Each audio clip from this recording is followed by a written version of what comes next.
Greatness. All I heard was last one, and I did not get that. Come on!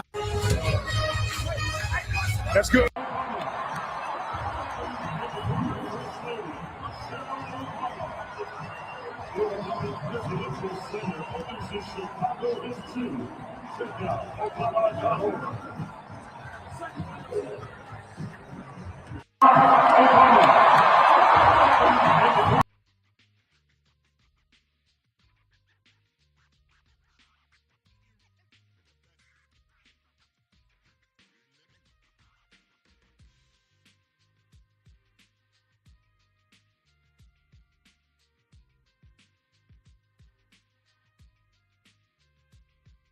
And I do think that whenever you get an international team against an American team, they want to compete. And you've got some young guys who I think want to prove something out here.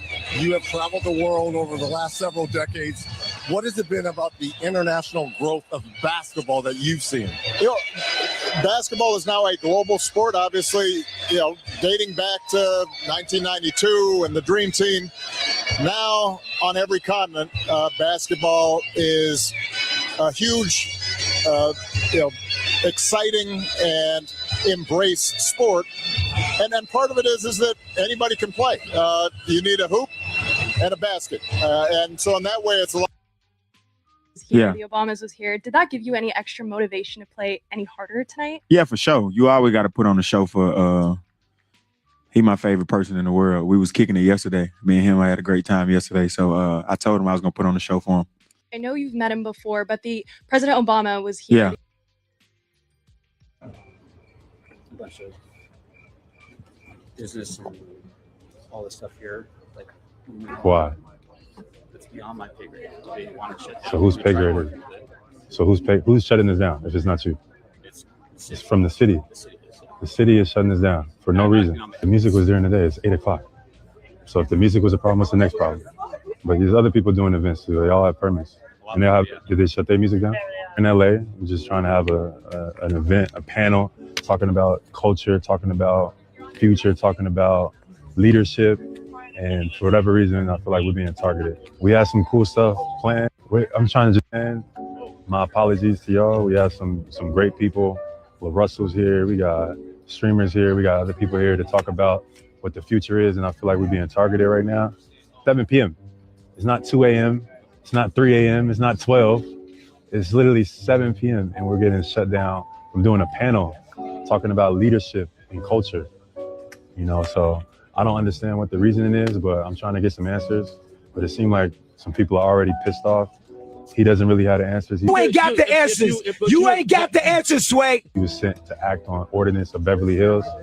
I know I play for the Celtics, and I know we in LA, but hey, I didn't think y'all was gonna do me like this, so apparently we gotta get up out of here. We about to shut it down. I appreciate y'all. Apologize for y'all streaming around the world.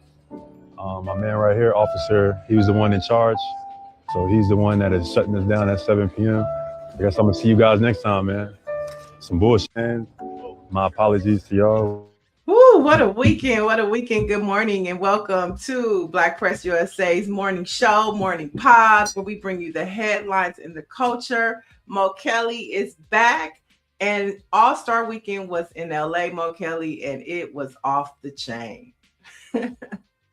I'm glad that you enjoyed it, thought it was off the chain. I thought it was a far cry from what it used to be in the early 2000s when it was almost like a Super Bowl party here in the city. And this time around, it was largely not that. The prices, from what I understand, were way too high for people to actually go to a lot of the events. You might have seen the empty seat stories about the All-Star Challenge as far as the three-point competition, the Rising Stars Challenge, and so forth. It didn't have the same type of magnetic aura that we've seen because LA has hosted the NBA All-Star Weekend a number of times in the past 25 to 30 years. It didn't have that type of level of interest and magic, not only as far as within the city, but inside the venue. But we'll get into that. I think it's a far cry from what it used to be, at least in terms of LA interest. Okay, well, I might disagree a little bit about that. But that was Jaylen Brown. Let's go over some of those clips. That was Jaylen Brown from the Celtics. As you saw, his party got shut down at 7 o'clock, and it wasn't a party. Like you said, it was a panel discussion, but it was in Beverly Hills. So that was the issue. You saw Anthony Davis, who was the MVP of the game, right? Yes. And of course, I think the conversation was the Obamas were in town, and they were everywhere this weekend. I mean, Michelle Obama was with the WNBA. You saw President Obama. He was with Allen Iverson over at the Grammy Museum for the R&B sing-off. I mean, they were just everywhere, and everybody was loving them. And the one thing that didn't happen to him that happens to Donald Trump every sports event he goes to, the Obamas didn't get booed. They got standing ovations. That has to do with the legacy of President Obama as far as being relatable, approachable, very humane in the way that he deals with people. There are people who've not agreed with him, and he hasn't shut them down. He has shown empathy in everything that he's done. And he's a person of the community. When I say community, I'm talking about the African-American community, where he is still representing us. He still feels a part of us. And in turn, we have continued to embrace him. He's not someone who's unrelatable and unapproachable. He's someone who you think that you know on some level. You feel as a family member, and you welcome family. Right, right. And Nancy Wall, thanks for the correction. That was Anthony Edwards, not Davis. Yeah, Davis got traded, and he's pissed about that. And so I was able to get out a little bit. I know here at Crenshaw have the Nike activation, which was very popular around the young people. Juju Watkins had the Love and Basketball recreation with Sanaa Lathan and Omar Epps. I attended Councilwoman Heather Hutt's block party for the retired NBA players, and they had Slick Rick and Dougie Fresh, which was amazing. I got an opportunity to go to the HBCU All-Star game, and that was so much fun. I felt like I was in school days, just the whole vibe. So LA was on fire. But it was probably a little different from the past because everything was spread out. We were like from downtown to Inglewood to Beverly Hills. So everything was pretty much spread out. But for the most part, I thought it was a win for the city. I think a distinction can be made. It could be a win for the city, but not necessarily the windfall and type of event that elevated the NBA. The activations which were available to the public, yes, there were many more activations, but if you think of the NBA All-Star Weekend and its presentation, excuse me, on NBC and Peacock, it wasn't as well received. The slam dunk competition was not what you would want it to be. Like, for example, the NBA is trying to balance this idea of history and the importance of the event with also keeping it new and fresh. And not all of it is available to everyone, but they're still trying to find their footing as far as what makes ratings in the sense of people will tune in versus what people will participate in around the city. A lot of people say that LeBron ruined the All-Star game. What are your thoughts when you hear people say that? That's an age-old debate, which doesn't necessarily have just to do with LeBron. It has to do with aging players, is whether they are taking the focus and also an all-star appearance away from a younger, arguably more deserving player. But that's the catch-22 for the league, because the league wants LeBron James because he brings eyeballs and interest that some of the younger players cannot. They don't have the type of visibility, the notoriety, the cachet that will get people to tune in, because at the end of the day, it is most importantly to the league, a television event, a broadcast and streaming event. And so they want to be able to demonstrate that there are numbers of people watching for advertisers, that they're commanding such prices for ads. That's true. Dr. Marilyn says, I miss the old school dunks like Vince Carter and Michael Jordan. And speaking of Michael Jordan, who was absent because he was at NASCAR. And a story coming out of that is how he sued NASCAR, skipped the All-Star weekend, and won the Daytona 500. So Michael Jordan is on a whole nother level. Michael Jordan has been an enigma for the most part because during his playing career, he was not really vocal on social issues. He was not as visible as the league may have wanted him to be at that time. And since he's left the league, he's had a role as an owner and general manager, but he really hasn't had a voice, a real recognizable voice in promoting the league. He, as you said, he's gone on the NASCAR. He's won the Daytona 500, and NBC tried to get him on as an announcer or a contributor, and that wasn't as well received as they thought because Jordan is not as expressive or going to give as much as other previous NBA athletes. And even though he's the most successful NBA player in history as a multi-billionaire at this point, he has not been the league advocate that many would have hoped he would have been. Right. Because, a lot of people thought that he would be sitting at the desk with the other sports commentators, and he was doing something totally different, like a one-on-one type situation. And so maybe they'll still develop that out, produce that out, and it'll be better next season. I don't know. Well, he has to be willing to. Michael Jordan doesn't do anything that he doesn't want to do in a media sense in 2026. If he wants to have more of a role, he will have more of a role. Yeah, that's a good point. Let's jump into our morning poll since we're talking about sports. And chat, we want you to be honest. Which sport have you actually enjoyed watching? We have a lot that has happened within the past 2 weeks. So is it A, the Super Bowl, Bad Bunny, and all the good stuff? Is it B, the NBA All-Star Weekend, new format, Anthony Edwards, the Obamas? We didn't even talk about Brandy and her beautiful rendition of the Star Spangled Banner.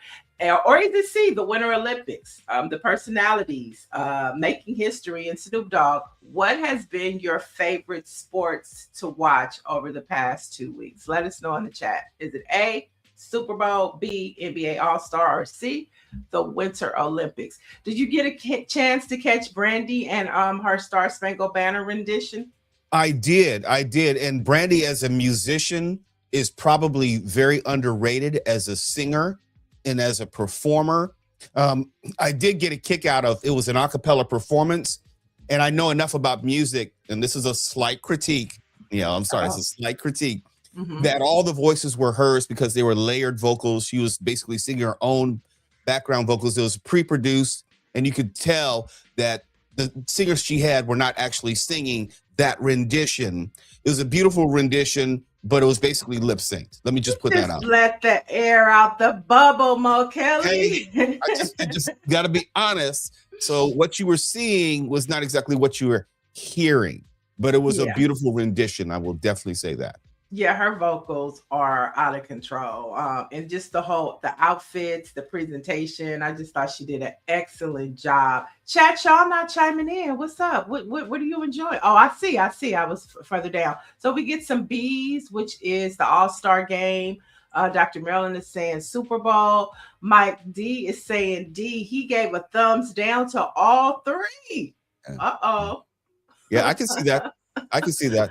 Orange G said, oh, go ahead. No, because I had tuned into the Super Bowl because I was looking forward to seeing Bad Bunny, but it was a bad football game. So the totality experience, inclusive of the bad commercials, it was not all that great. NBA All-Star Weekend, we were discussing some of the highs and lows, the pluses and minuses, and we haven't really touched on the Olympics. But I don't know if there's been one event that has been geared to African Americans. NBA All-Star Weekend was, but also had the quality of presentation and product that kept our interest throughout. All right. And Orange G, he doesn't care about anything except Mardi Gras. He said, I saw nothing wrong with All-Star Weekend. Between Mardi Gras and All-Star Weekend, we had a great time. The Zulu Ball didn't miss. So the Zulu Ball happened this weekend. We know tomorrow is Fat Tuesday. So get all your sinning out, because come Wednesday, it's Ramadan and it's Ash Wednesday, okay? So get it all out these next 48 hours. That's not funny. That's funny to me. Because I'm participating tomorrow in Fat Tuesday. I'll be at H&B's, Mo Kelly. I'll be at Harold Mills tomorrow. It's going to be a lot of fun. All right. Let's jump into our first story. You guys can keep chiming in on what has been your favorite sports activity so far. But let's head to Florida, where Uncle Luke aka Luther Campbell, announced that he's running for Congress. Now, the former leader of the group, Two Live Crew, announced his plans to run this midterm during an appearance on Local 10 News. And so Campbell is 65. He ran for office once before in 2011 special election for Miami-Dade County mayor.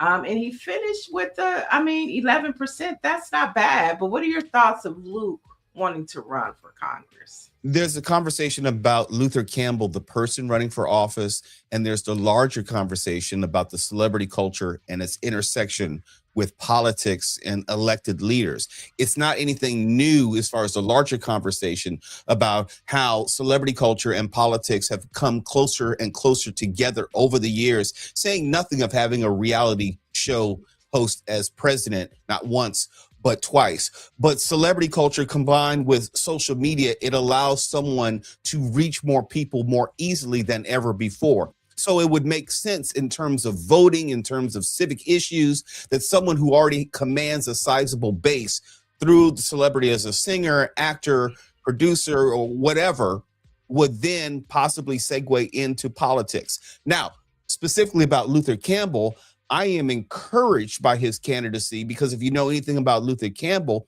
especially in the most recent 20, 30 years, he has been engaged on a local level. He's not coming out of just nowhere and saying, I think I'll wake up today and run for office. No, if you are in that Miami-Dade County area, you know about Luther Campbell and his work in the community. So this is not necessarily new. I don't know whether he can win because I'm not on the ground there.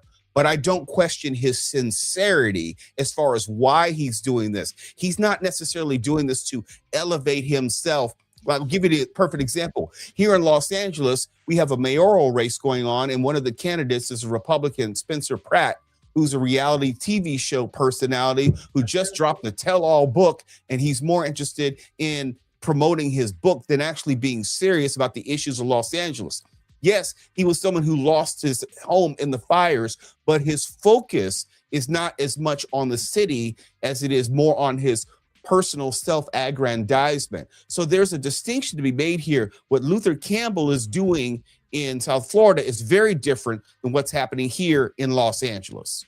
Yeah, I mean, I just saw maybe about a month or so ago, he made a post about Natalie Nunn. I don't know if you know who Natalie Nunn is. She is the brainchild behind Baddies on Zeus. I think it's a very problematic show, women fighting each other and half naked. But I found it interesting that he would critique Natalie Nunn, and he said that she was pimping these women. And I was like, isn't that calling the kettle black? Because Uncle Luke is Uncle Luke for a reason. And I say this, not to hype myself up, but to say, like, I've been to a Luther Campbell 2 Live Crew party back in the day, many, many years ago. His history cannot be denied as far as where he was in terms of the larger discussion about censorship in media and images and the betrayal of women and the depictions of women, which are very questionable and problematic. So that cannot be overlooked or just overshadowed.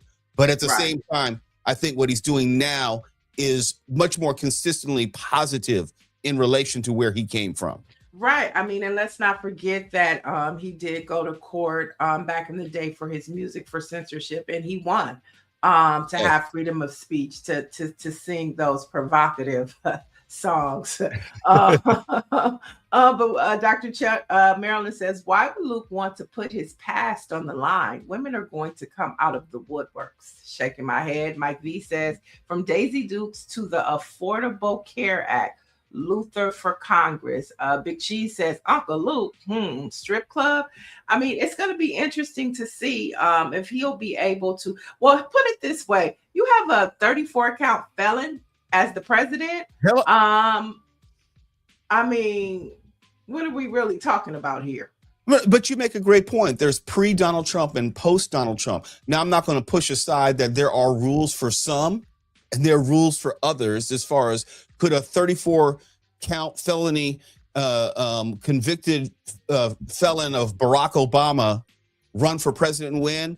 Absolutely not. You know, there's certain things that we will never be able to do as Black folks.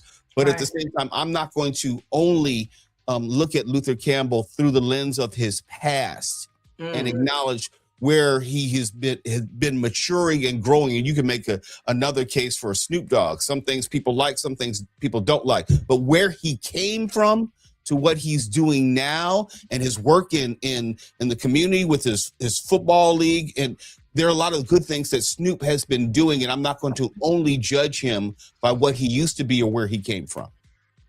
That is true. And let's move to the next story, since we're talking about elections and Donald Trump briefly. And so checks are not in the mail, y'all. But we'll get to that one next. Donald Trump is adamant about making a national voter ID requirement official ahead of the midterms. So the U.S.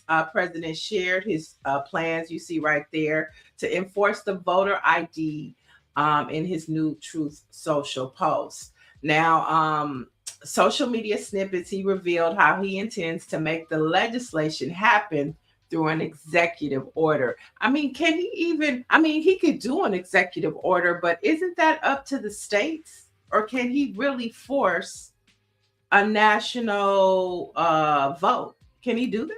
It's a great question. It's a very simple answer. He cannot. The Constitution is clear that elections, as far as the time and place and the manner of the elections, are the purview of the states. It's in the Constitution. It's unambiguous. It's inarguable. The president does not have that power. The question is what lengths this president will go in trying to enforce this executive action. Does that include ICE at the polls? This is an intimidation tactic. Does that mean that he will implement other things as far as to make sure that Black people and other people, non-Republicans, non-supporters, are less inclined to come out to vote? That's something he could do to impact the elections. But as far as legally, no executive order is law, and any executive order in direct contradiction to the Constitution ultimately will fail in the courts. But we also know how slowly the courts may move. And in terms of an election, I don't put anything past this president who wants to maintain power for himself and for his party. And since the midterms are increasingly looking like they're going to go in the direction of the Democrats, at least on the House level, then it's very important to consider what this president may do to impact elections, to thwart elections, or somehow prolong the certification process after the elections. Right. Yeah. Nasty Wall says he just throws out stuff that he doesn't even know about. It's like, yeah, throw the spaghetti up on the ceiling and whatever sticks, that's what we're doing. But we have seen with Republicans that all it needs to start is with the conversation. We've seen what they've done with the term critical race theory. That didn't have anything to do with K through 12. And we saw what that conversation has done. It began the erasure of Black history, the attempt to, in this country. So we definitely are going to pay attention. You brought up ICE, and that's why I brought up checks a little earlier. So checks are not in the mail. ICE agents are facing the reality that Trump and his administration lied. Now, the Department of Homeland Security received over 200,000 applicants and hired more than 12,000 agents so far. Now, ICE agents are airing some of their internal grievances on social media. Many of them are accusing the agency of failing to honor its promise of a $50,000 sign-up bonus and of working without paychecks or health care. Imagine that. The administration lied. The administration which said you're going to get a $5,000 DOGE check. The administration which said you're going to get a $2,000 rebate check. The administration which said, or actually on the heels of the previous Trump administration, said Mexico would build the wall. There are all these lofty promises which may sound good to his supporters, but are not actually realistic. They're not legal in many aspects, going back to the executive actions and executive orders. And here you are, people who have been spurred on by the racism of ICE. And let's be honest, let's call it for what it is. It's not about deporting the worst of the worst. It's about getting rid of brown and black people. When I say and black people, I'm talking about Haitians in Ohio. I'm talking about black people, Somalis in Minnesota. So this has everything to do with the depiction of who is an American. And that is very easy to sell to America as far as get rid of the black and brown people. So many people would sign up. And if you would throw in just a carrot of a $50,000 sign-up bonus and health benefits, then sure, you're going to get more than enough people to apply and even work for some degree amount of time. We know that the Department of Homeland Security is shut down right now due to a funding increase, which is not being passed. And people need to be clear. That doesn't only impact ICE. It impacts the TSA. It impacts federal facilities, impacts federal benefits and people who may not be reporting to work, and also you may adversely affect us as Americans. Right. And I think another point that we should also bring up is how this whole situation is lining the pockets and fattening the pockets of the prison industry. Because some of those brown people, they want to be in these detention centers that are ran by privatized prisons known as GEO and Core Civic. And so this isn't just about deporting people. It's about fattening the pockets of privatized prisons. And that can't be forgotten, because once they get rid of all of the undocumented immigrants, they're going to come after black folks. That's how they got their pockets fat last time. And let's be clear, those beds need to be filled, because each bed is a price tag. And so if it ain't them, it's going to be us. Yeah, the immigration enforcement is not going to go on forever, or at least not going to go on at the rate and intensity that is presently going on. And those facilities are not temporary facilities. They're being built as permanent facilities. And to your point, Neil, they're going to have to be used and utilized for some group of people.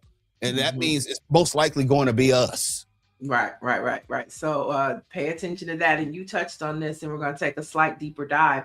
Homeland Security departments have shut down as Democrats and Trump negotiate the changes of what we were just talking about. Now, the White House and Senate Democrats have been trading offers on changes to DHS and ICE after 3 Americans were killed, one in Los Angeles, 2 in Minneapolis. Now, DHS funding formally lapsed on Saturday midnight, and that means that federal employees at agencies such as FEMA, the Transportation Security Administration, and the Coast Guards won't be paid, though most of them will continue showing up for work because their jobs are considered critical and, of course, essential.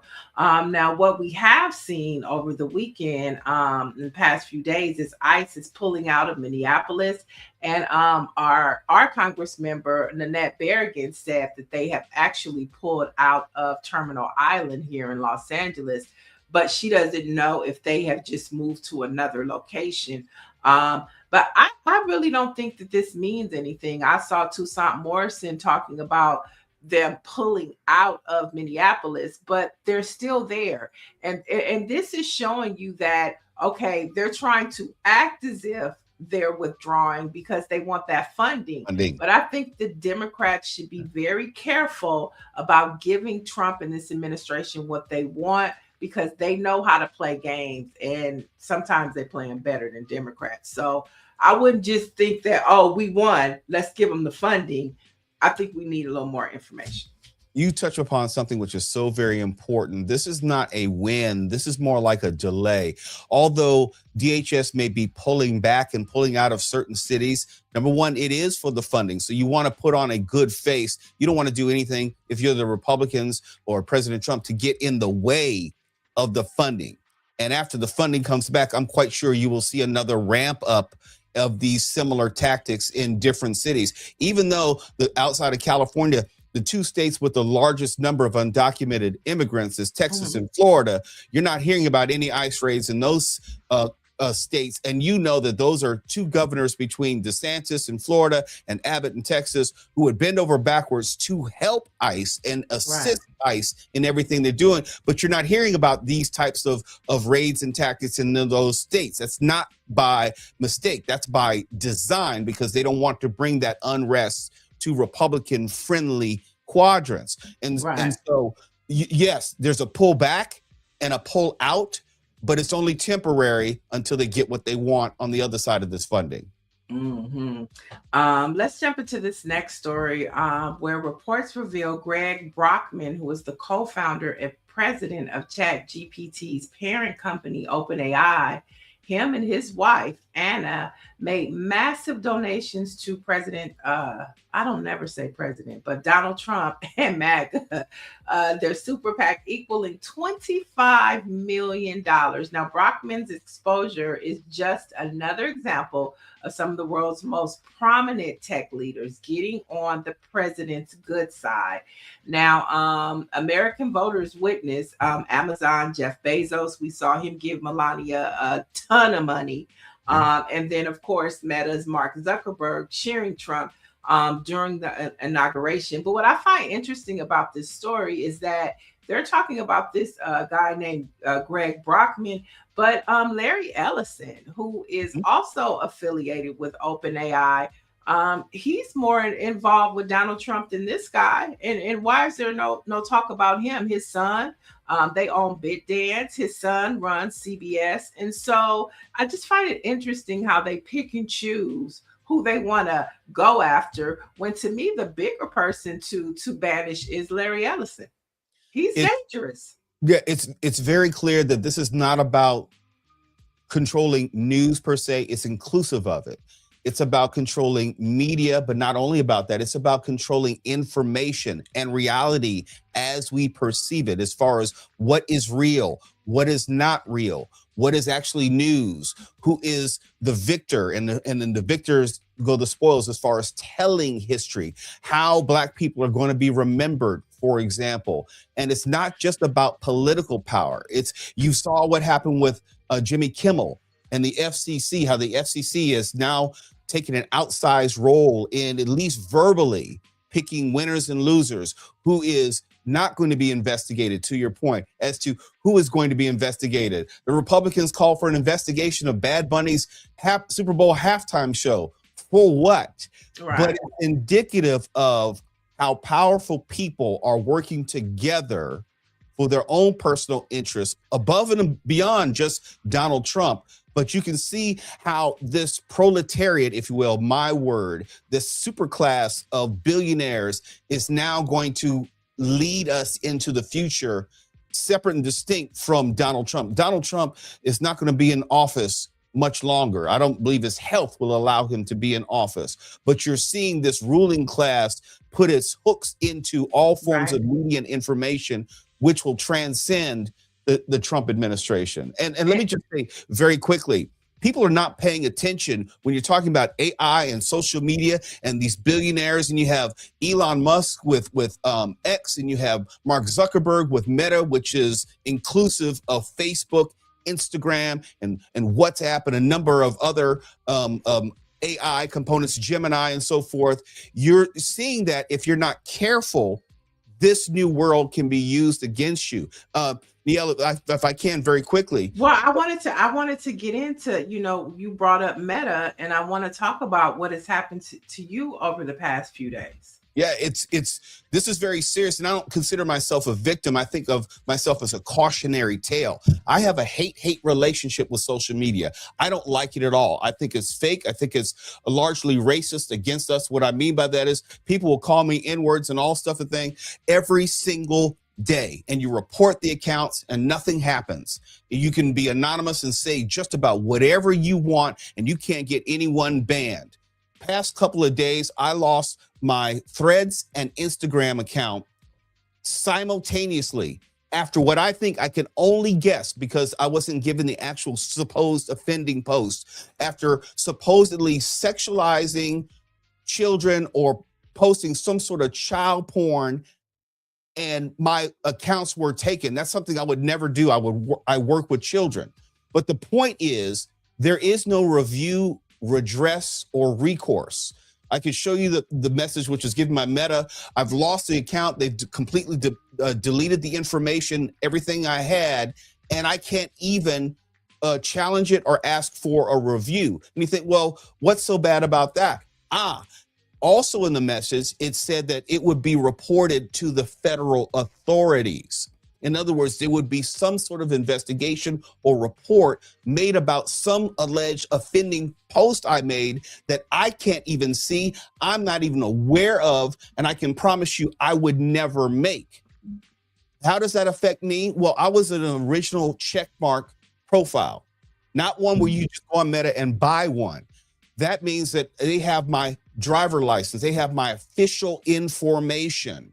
And if there were a federal report or some sort of information which was sent to the federal government in this time, in this day and age, I don't know of the unintended consequences of how it may affect me in the future. I've served on a federal grand jury as far as dealing with child porn cases. This is nothing to be messed with.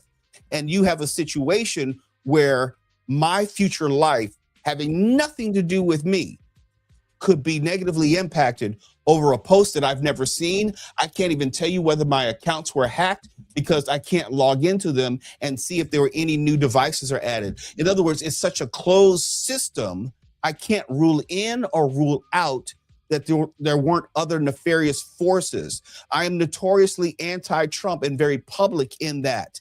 Who's to say that that was not a role in it? You know, who's to say? And the warning is you have to be very careful about social media because it has everything on you and you have no control over what it can do to you. Orange G says Meta is trash, and it is sad to say it is Africans in Africa doing the reviews of your account. That is why I block trolls and keep my account private. And we're so caught up in this is a part of our daily lives, just like TV was back before, in landlines. And now it's like social media. And so we are putting all of our information. I think the most telling and thing that disturbs me the most is that you brought up it has all of your information, and it could take your information, it could give it to the federal government, and somebody could knock at your door for something you have no clue about. That's scary. That's scary. And as someone who works in radio and television news, I'm sort of obligated to talk about everything, to deal with what's going on with Jeffrey Epstein and if there's any connection to other world figures. You know, I can tell you about the 2016 meeting of members of the Trump administration and the members of big tech, where you had Elon Musk and Mark Zuckerberg and everything. All this is connected. And I was not even on X. I left Twitter as soon as Elon Musk had bought it for that reason. And so when you have these powerful people controlling news media like Jeff Bezos in the Washington Post, we saw how he laid off 300 people about 2 weeks ago, and also donated $75 million to the Melania documentary, which was force-fed to theaters. That's one thing. Then you have Elon Musk and Mark Zuckerberg and others controlling social media. So you have traditional legacy media, you have social media. We talk about Larry Ellison. We can talk about how the corporate media is also being controlled by these same groups of people. After a certain point, it's not about Donald Trump. It's not about him. It's about this ruling class of people, of powerful people who control all of our information, who control all of our news, controlling the telling of history and what was and what is happening. And so we don't have a voice, but we're all subject to it. How can I work in radio and television and not have a presence on social media? It's impossible. It is literally impossible. We started off the show with 6 different Instagram clips. Wow, that's nice because that's the first time I can see him because I can't get on Instagram. For example. So, that's cold. They didn't shut you out of social media. That's cold-blooded. And there's really no recourse. Can I start a new profile? Yes, I probably could, but the damage has been done. you're talking about these accounts. Like I've had it for more than 10, 12 years. And it's not about number of followers. It's about credibility and accessibility. And it's about what you're talking about, because there's a lot of noise on social media. It's a lot of nonsense on social media. And so it's hard to break the algorithm when you're talking about things of truth, of substance, and things that they don't want you to talk about. I get tons of emails as of late, like the past 2 months, talking about I've been social banned and how let us help you get your account to where more people could see it, because and I mean, these are like from different companies, like you're shadow banned. And I'm like, Yeah. why am I shadow banned? I have no idea why. But I think somebody is saying this is scary. Your voice must have been too powerful, which is why your account was closed. I mean, I think that they do suppress real conversations, and they want you to talk about Cardi B, and they want you to talk about just all this nonsense.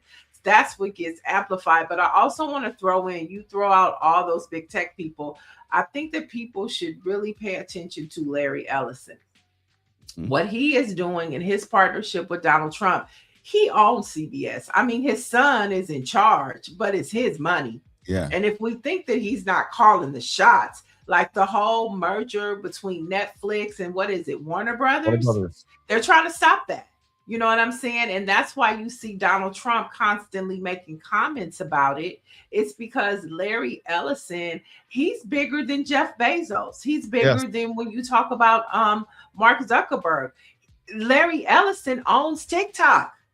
That's who owns TikTok too. And so these are people that are in the shadows, that are doing like privatized prisons, Geo and Core Civic, in the shadows. All of these entities are in the shadows, but they have more power than our Congress members and our senators right now. Mm-hmm. So I think Greer was saying something in the chat. Oh, yeah, she brought up a good point. Remember what they did to Sean King. We haven't heard from Sean King. Yeah. He's basically disappeared in a public media sense. And if you think that it couldn't happen to you, well, you have a rude awakening coming. And I'm not here to say that I'm such a big deal or they're trying to suppress my voice. I am saying I can't rule it in and I can't rule it out, which means that I don't know why I got here or how I got here. And what happens after now, I can't tell you. And if you think it's only me, then you're kidding yourself. There are other people going through the same thing. I just happen to be one who's going to speak out on it and bring more light to it. And hopefully there'll be some accountability. But I'm letting you know, I'm not going back to Instagram. I'm not going back to Threads. I'll keep my Facebook account as a way of being able to disseminate clips from this conversation or other conversations or other radio and television work that I do, but it's eyes wide open going forward and knowing that at any given moment, all this could be taken away because we don't necessarily own this. Yes, I know about Spill and other Black-owned social media, but still you have to be able to talk to beyond just your own community. I know there's Blue Sky and everything like that, but you're seeing a coalescence of people and information sources where if you're not within their information distribution systems, you're effectively out of the information game. Right. So you're saying if Meta came back today and said, okay, we're giving you back your handles, you don't want it, you're done? I don't know. It's one of those things I always say, I'll jump off that bridge when we come to it. There has to be, if they came back and said, here are your handles, there has to be some sort of explanation. There has to be some sort of reckoning. There has to be some sort of dissection of how we got here, because otherwise they could give me back my account today and it'd be taken away tomorrow again. In other words, I don't know whether it was a hack. I don't know whether it was some sort of decision or made by AI. I don't know. And so if it's not rectified, then ostensibly it would happen again. And I have to assume that it would happen again anyhow, because I'm still going to be me. I'm still going to be talking about the same discussion topics in the same way.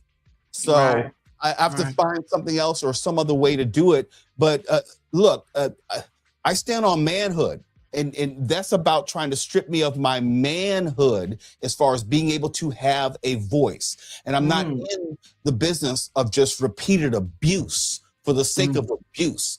Trolls are one thing, but when the platforms are doing it, I've never been in Facebook jail. I've never been had an account on suspension. Never, because I am super aware of the terms of service and what can be done. And even though this still happened to me, I didn't like social media to begin with. This just gives me another reason to avoid it. Right. And you can't bank on it. You know what I mean? All these creators and in situations that are happening, if they just pull the rug from up under you, you're toast. If you've built your whole career on being a content creator or an influencer. And so that's a cautionary tale, folks. Let's move to the next story, where Amazon's Ring cancels controversial partnership with a tech company known as Flock amid privacy concerns. Now, the termination comes after weeks of backlash over the partnership and Ring Super Bowl commercial last Sunday, which advertised a feature for finding lost pets that sparked concerns on social media about unwanted surveillance. And so, hey, people did not like that Super Bowl commercial. They were spooked and they spoke out, and now Flock is out. And let's not forget Amazon, Ring, Jeff Bezos. There's a through line here as far as information and your unknowing use of your information. And if you didn't see the Super Bowl ad, it had to do with finding a lost dog and how they would partner with other people's Ring cameras. Supposedly, if you'd opt in, where your Ring camera information and videos could be used to map out the city and find your lost dog if it showed up on anyone's Ring camera. You can see how that could be misused. You can see how, and there've already been instances of people misusing Ring and that internal data for nefarious purposes. Invariably, it's going to be misused. And if you combine it with law enforcement and surveillance, there's invariably going to disproportionately impact us, as anything having to do with law enforcement has always disenfranchised us. And we have to think too, like even Alexa, she could be listening to us. She's always listening to us. Right. And so that's something that you have to pay attention to too. So we think all of these things are for convenience, but it's really a way for the government to tap in and find out what we're up to. Information brokers, that's the future. All right. So let's move on to Kimora Lee Simmons. She is reportedly refusing to vacate a lavish $25 million mansion her estranged husband purchased with stolen funds. Now, the former runway model turned baby fat founder, thanks to Russell Simmons, and of course, she's a reality star, has reportedly lived rent-free in a luxury property for the past 5 years. Now, this is according to the New York Post. The Beverly Hills mansion was purchased in 2017 by her estranged husband. And so with the funds, they're tied to this embezzlement scandal, which he is now in prison for. And Kimora is just saying that she's not getting out. I'm not leaving. And this is according to Black Enterprise. And it's just interesting, this whole scenario with Kimora Lee Simmons. And you think about Russell Simmons and why is she keeping his last name? And she got another husband and she living in the house. It's just a lot going on. Okay. It's a lot going on, but can we please call it what it is? She's squatting. She is squatting in this mansion. And I don't have any tears to cry because they want to remove her and evict her from a place where she is not the owner. In other words, we know it's Russell Simmons and the money is tied. Well, no, it's not Russell Simmons. It's her husband. What's his name? Tim Lasner. That's her husband. Yeah. And so and remember, they allegedly took money took money from Russell Simmons, and that was the initial fallout between her and Russell. Russell claims that they took money from him. Well, it's dirty regardless. In other words, there's not a claim for Kimora Lee Simmons to own that house. So they're squatting. And if you know anything about real estate, it's very difficult to evict a tenant who is in the house, but she has no legal claim. I think we can agree on that. She has no legal claim to be in the house. She admittedly has not paid any rent or continued the mortgage, so she can't even in good faith argue that she should remain there. Now, how this plays out, it's probably going to be a protracted legal battle, but it's pretty simple. You know, if you are not the owner and you are not paying the mortgage or the rent, if you are subletting, then you have no legal claim to stay there. But it's just a matter of time before eventually she will be forcibly evicted. Oh, this is hilarious. Mike V says she better hope ICE don't come get her up out of there. That's funny, but not that funny. You know, right. They know where to find you. Okay, and they know how to find you. Some sad news though. After decades of being a civic watchdog, the Richmond Free Press has officially closed its doors. Now, the paper's publisher Jean Patterson Boney posted a farewell message titled "Free at Last" on the paper's website and social media, marking the end of its 34-year run. Now, of course, this is sobering for many Black newspapers as they struggle with funding and because of Trump's DEI mandate. You know, a lot of companies are not freely giving. And we know the importance of the Black press when we talk about local news, graduations, cotillions, you know, HBCUs. These are vital lifelines within our Black communities. And so we encourage you to support your local Black newspaper, like, subscribe, and of course, like and subscribe to us as we are the hub to bring you the news for Black Press America. So like, subscribe, donate. If you could pay for a Netflix, a Hulu, and get that information, make sure you support Black-owned media. It's a difficult time, if only because many newspapers, let me talk about it within media terms, newspapers have made, it's been a very difficult transition. Like Black Press has made the transition to the social media age as we're talking to you on YouTube, and there's a video aspect to it.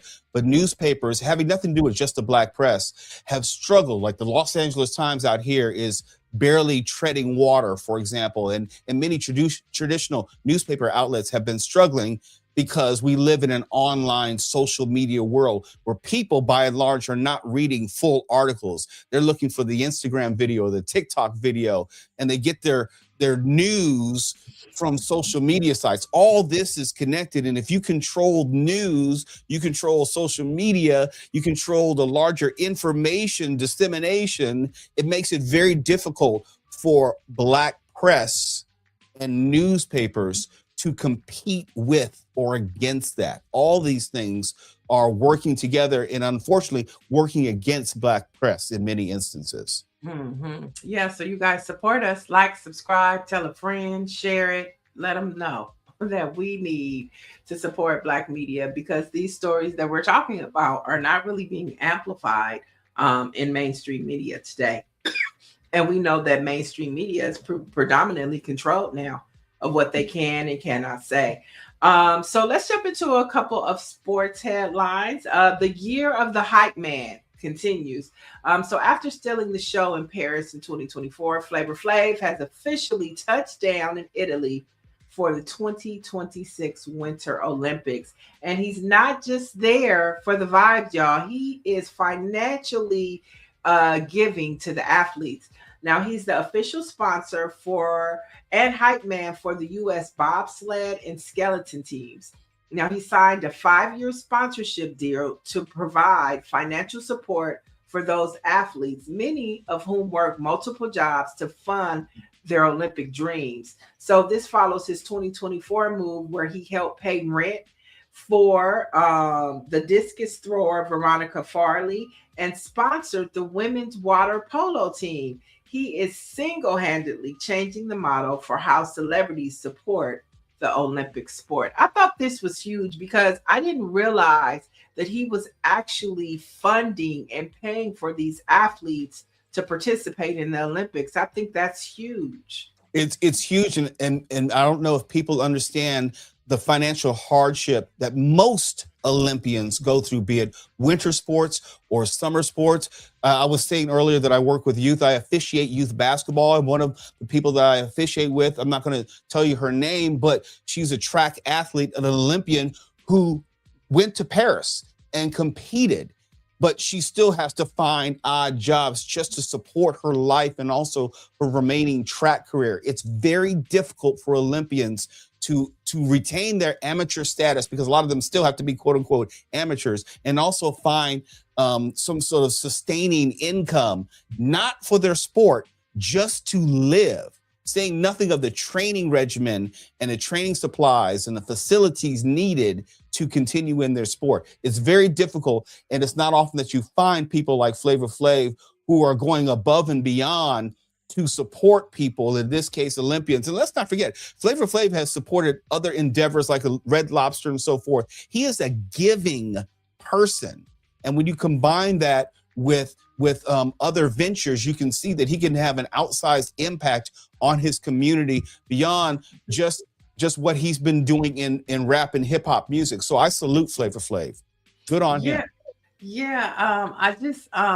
I just think that it's huge. And I'm thinking about like this weekend, and we had all of these activations from Nike and Reebok and Puma, and you would think that these types of entities would sponsor these athletes, right? The Olympics is the biggest sports world stage there is. Comes around every 4 years. I just find it interesting that none of the Nike at the forefront. It would be nothing for it's a tax write-off. It could be a tax write-off. Why aren't they sponsoring these athletes? Well, there are levels to this. They may sponsor their gear. They may sponsor the tools of their trade. They may even have some degree of stipend that they may pitch in on. But we're talking about this 4-year cycle, and it's more than just the Olympics. It's the 2 years leading up to the Olympics. They have housing requirements. They have clothing requirements. Some of them have kids and families, and it's very difficult to maintain that Olympic dream financially unless you have outside assistance. And I would think most people would be surprised at how little financial assistance is provided by these big companies. Now, they provide some assistance, but not a lot of assistance. Well, let's jump into this next NFL story, where the discrimination lawsuit against the NFL, led by former Miami Dolphins head coach Brian Flores, is going to head to court. Now, a federal judge over the matter determined that the lawsuit over the NFL's alleged racist in hiring practices can bypass the league's arbitration process. Now, according to the AP, Flores, is a black man, sued the league alongside 2 others in February of 2022 after his firing from the Florida franchise, shining the light again on the NFL's Rooney Rule. What are your thoughts on this? For those who don't know, the Rooney Rule was put in place by Art Rooney, one of the original founders of the Steelers and owners of the Steelers, where that if you're going to hire a head coach, you have to at least interview a minority candidate, which was positive, but it didn't necessarily lead to actual black coaches being hired with any relative regularity. And so even though the league may be 70 to 75% black as far as players, coaching staffs are still overwhelmingly white. And there's also this, there are fewer black head coaches. And when they are head coaches, they're more quickly fired or don't have the degree of latitude, and most often are not likely to be rehired as a head coach with some other team. And you will see white head coaches go from team to team to team. And you will see also white coordinators hired with greater frequency, offensive coordinator, defensive coordinator, special teams, or coaches on a lower level, which lead often to head coaching gigs. In other words, it's a closed society when it comes to blacks as far as becoming head coaches. And Brian Flores' suit has to do with all of that, is where we're not even getting the interviews. And if we get the job, we're fired more quickly and less likely to get a chance at another job. So it'll be interesting to see how this plays out, and even if it affects him, because I see he's the defensive coordinator for the Minnesota Vikings right now. And so do you think that this will impact, his current job? I have to believe that anytime you sue your employer, that it doesn't mean that you will have a bright future in that league. Of course, we can look at Colin Kaepernick and how he sued the league and he had no other shot in the NFL. But generally, if you're going to sue the NFL, it's not that there's going to be collusion per se and people won't hire you, but your name becomes toxic and people stay away from you. I don't know if this is going to help his career, but I say good on him because what he's doing is going to help other people's career, people who are going to come behind him and benefit from the sacrifice that he's making in the here and now. Yeah, for sure. Let's jump into some Black facts before we get out of here. And I thought these Black facts were parallel in a lot of sense to some stories that we talked about today in just the state of our nation right now. Let's go all the way back to 1847 to the state of Missouri, where the state legislature passed an act prohibiting Negroes and mulattoes from learning to read and write and restricting free Black people from migrating to the state. All I can say is the theme today has been about information and is about history. And if you control how history is told, why it's told, and to whom that is told, then you can control a people. And there's a reason why, dating back to slavery, Black people were not allowed to congregate with the exception of going to church. And even in that, we were disallowed being able to learn to read or even anyone teaching us to read. If we ever got to the point where we valued education as much as we value entertainment or being entertained, that would do us a lot of good. But when we see history and we know history, we were discouraged from learning about history, learning about our own history, or even reading in general. Yeah, I mean, and then when we look at this was state issues, which was the swell up that led to federal governance over civil rights and over voting rights. And here we are now, it's in reverse. We need the states to protect.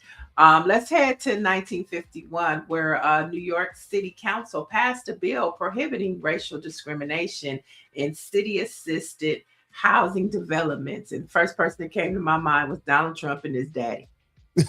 And for those who don't know, in the early 1970s, Donald Trump and his daddy were successfully sued for discrimination over their refusal to rent to Black tenants. And if you know your history, there's the Fair Housing Act of 1968, which dealt on some level with these racial covenants, which precluded Black people from living in certain neighborhoods or precluded from buying in certain cities. And so all of this works together. We want to talk about the wealth gap. We want to talk about the education gap. All of this has been put in history, and there's been legislation put in place to disenfranchise us. And there was also subsequent legislation which had to be enacted to make sure we had some degree of equal access, in degree of housing, in reference to education. And once again, we have to talk about social media and the control of information and how history is told and how news is shared and how history will represent a moment just like right now. Yeah, I mean, and it just reminds you, everything is not equal. So when Black people, or when we're talking about these issues, when we're yelling about these issues, because look at the history. Ain't much changed, and we're still fighting the same battles, and it's like it's going forward and it's going backwards. But these issues have been the plight of Black Americans in this country. It is a constant fight for us to just have a decent life. Always, you can't even be on social media. But look, I'm sorry to interrupt you. We're just fighting to have our own space in many ways and be respected in that space. I can look at the chat comments right now and see the trolls are going wild with all these racial comments, and are proving what we're talking about. In other words, I can be in lockstep with the terms of service and not violate them, and I can lose my threads and Instagram overnight. And then we have these trolls right now in this very space saying anything and everything without consequence, because There has been a racial arsenry which has been committed on us since we came to this country. This is just the latest example of it, where there are rules for us, how we are policed, how we are allowed to move or exist that don't exist for other people. I mean, great point. How they can say whatever they want in the chat, right? We don't go in their YouTube channels and their racist column. We don't care. We over here listening to Jill Scott. We over here living our best life the best we can. Minding our own business. Minding our own business. We don't go on YouTube looking for nobody. But what we want to participate and talk about. They constantly in the chat they are, like I say, we are our ancestors' wildest dreams. And when you think about slave catchers, when you think about slave owners, when you think about the KKK and the racists, them people in the chat, they are their ancestors' wildest dreams. And they're living up to the disgust and the ill, vile people that their ancestors were. And that's why I don't like social media for the most part, because I wouldn't like these people in my life. I don't want them in my life, not because of who they are, it's what they do. I wouldn't like those people in my house. So why would I want you in my space in a social media sense? So, this is a very precarious time, but there are a lot of lessons which can be learned in this moment where, I said it before, I'll say it again. History doesn't necessarily repeat itself, but it does rhyme. It does echo. And these are the echoes of Jim Crow in the sense of trying to make sure that Black people stay in a certain place and also are terrorized wherever they are. And Dr. Marilyn says Jill Scott's new album is fire. I agree. Have you heard it yet? I have not. I think that it will soothe your soul. It speaks to what is happening right now, and how we're in our own bubble and how we can encourage each other. It is a masterpiece. Okay. Mm-hmm. I'm glad that we waited all this time because it was worth the wait. I encourage everybody to go listen to Jill Scott's new album today. Don't wait till tomorrow. Do it today. Mike V says, minding our own Black business. We do it so well. And they can't stand it. They cannot stand it. Orange G says, I'm telling y'all, block them and let them talk to themselves in space. They're like roaches. They're like what? They're like roaches. Roaches. Okay, the roaches are in the chat. That's the new term. The roaches are in the chat. Lights come on, they come out. Man, tell me about it. Okay, and our last Black History fact today takes us back to the top of the show where we were talking about the NBA All-Star and just how much fun you brought up, like what it used to be back in the day. So in 1972, Wilt Chamberlain became the first NBA player to score 30,000 points. Unbelievable. Who scored 30,000 points today? Well, now it's a more routine occurrence with the three-point line, which was introduced in 1980. And Wilt Chamberlain is down maybe to the 8th or 9th as far as the all-time scoring list. And you have LeBron, who I think recently passed 43,000 points. Each record is there to be broken. When Wilt Chamberlain passed 30,000 points, they thought that would never be broken. And then you had Kareem Abdul-Jabbar, who finished his career with more than 38,000 points. And they said, well, that record will never be broken. And now you have LeBron, who has more than 43,000 points as far as regular season. And we believe that will never be broken. And it may not for a number of reasons, because you do not have the high school to the NBA pipeline like you used to, where now they have to play at least 1 year in college or at least 1 year post high school somewhere else. So that takes out the possibility of having the length of career. I don't know if someone's going to play 23 years like LeBron has, come straight out of high school and still play at that high level throughout the totality of his career, of their career for like 23 or more years. We may not see this again. But that's why we like the sports, because you get to see generational talent. You only maybe see once a generation. You had Wilt Chamberlain in the 50s and 60s. You had Kareem Abdul-Jabbar in the 70s and 80s. And now you've had LeBron as far as scoring leaders from the 2000s on. He seemed very somber over the weekend. He was asked yesterday about retirement, and his response is, "I just want to live." What are your thoughts? You think that this is it for him, or he has one more season left? I think he's going the direction of most professional athletes, dealing with his own mortality, really realizing the player he is today is not what he was yesterday. And even though he still plays at a high level, he's not the LeBron of 5 or 10 years ago. He can do it in spurts. And so he's grappling with, do I want to be that athlete who held on too long? And there's this visual record of his decline and being unable to be the LeBron he was, or going out with the last memory being still a dominant player. And his decision is going to be his decision. I don't know. He has most of the records that he would ever want to have. So I don't know if it's stats based. I don't know if he'll have another chance at a ring if he stays with the Lakers or even goes to some other team. But yeah, I believe it's going to be either this year or next year. Most definitely, if he plays next year, that'll probably be his last season in the NBA. There's nothing more to prove, and there will be no team who's going to pay him worth his time. Now, does he stay with the Lakers, or is he traded? I think he's gone at the end of this year. I think if he has one more year, it'll probably be in Cleveland. That would be my guess. He'll finish his career where he began, because right now he's a financial albatross for the Lakers. Even though he plays at a high level, he's not getting them, even with Luka Doncic, any closer to a ring. So it's counterproductive not only for him, but for the franchise to move forward.